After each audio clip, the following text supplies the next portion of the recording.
Coach, how far along has Jeff come, and where's that discussion at with the quarterback position this week? He's getting better each day. He's out there. I wouldn't say he's 100%. He's getting close. So he's out there. Had a good practice today. So he just out there competing. Both those guys are doing a nice job, just competing with each other each day. And I think Jeff will be out there at some point sooner rather than later. I asked this role yesterday about offensive identity. You guys have one. I mean, how do you feel about that? How close are you to feeling like you're the offense that you want to be for the last half of the season? I think we kind of know who we are now. The main thing in an offensive identity is you don't want to be hard-headed and say we do a certain thing and you may not have the players to do it. I think that we've kind of just kept searching until we found, how can we gain some production at different spots, and we know who those guys are and how to utilize them. And sometimes that comes through the air, sometimes that comes through a run. It comes through a variety of different ways that you can do it. But we do have an identity from a standpoint of we know who we can lean on and who can produce. How have you seen the guys respond since Saturday? Great. We really, after the game, we really challenged them. Coaches and players challenged each other. Just, we didn't play or coach our best game on Saturday. That was what was bad. They're a really good team. And then that just compounded it. We didn't play very well and we didn't coach very well.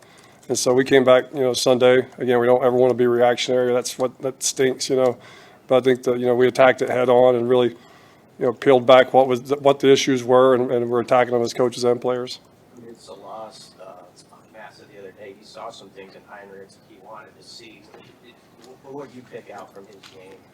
It's the play two, he gets deflected. The guy makes a phenomenal play on the interception, and then I think he rattles off like 7 of 8 for over 100 yards his next 8 attempts. So he's taking care of the football.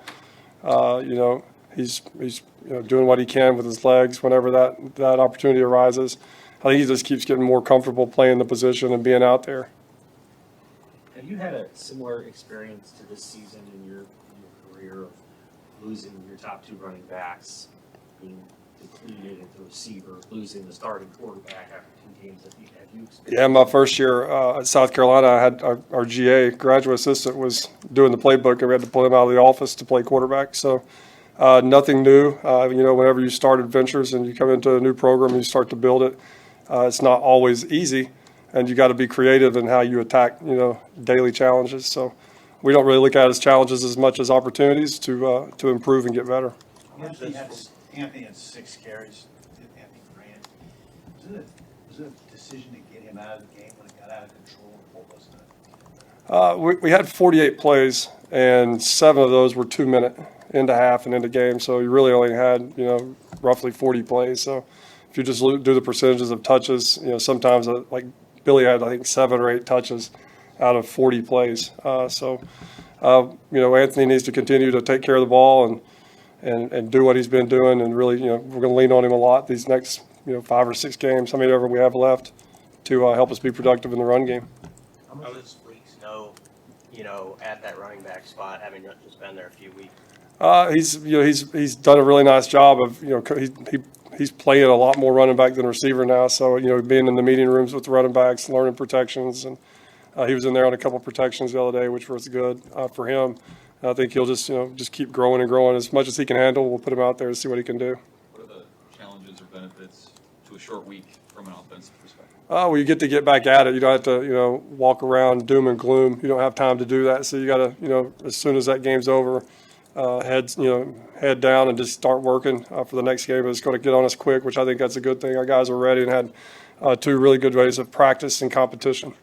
How consistent do you think the offense has been in executing the game plan from week to week? Not consistent, not to our standard. Up and down from, starting with week 1, just the procedure of getting guys on and off the field. And then the week 2, the crowd noise, the snap counts, the motions, the balls hitting people, fumbles. And, we've cleaned it up from a turnover standpoint the last, 3 weeks. We've calmed that down a little bit, but still just going and not being afraid to do your job, not being afraid to make a mistake. Just go out there and trust your training. That's our next step, is just go relax and do your job and have fun and play. What do you think the best thing the offensive line is doing right now? I think they're doing a really nice job in the run game.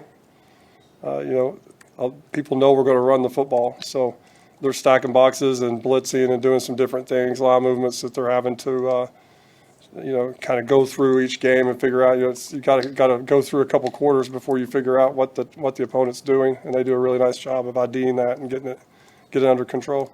Overall, Illinois' defense hasn't put up great stats this year, but they do have 2 defensive tackles that were all Big Ten last year. What have you seen out of those guys? Yeah, very disruptive inside with those guys.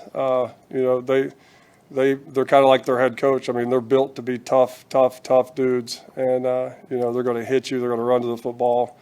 Those 2 guys are very disruptive inside. I think they play a lot of man coverage. Those corners and DBs, they're on islands all the time. They play with a certain toughness. You can tell just off the tape.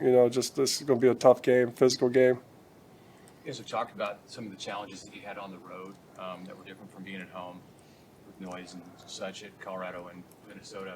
It wasn't Heinrich out there for the most part. So what do you do with him, or if he's starting, what do you do with the offense to kind of prepare for, or what do you think Friday might bring?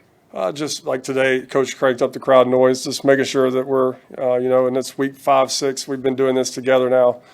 So it's getting smoother and smoother each time we go out there. But just, cranking up as much noise as we possibly can and operating through that. Thanks, guys.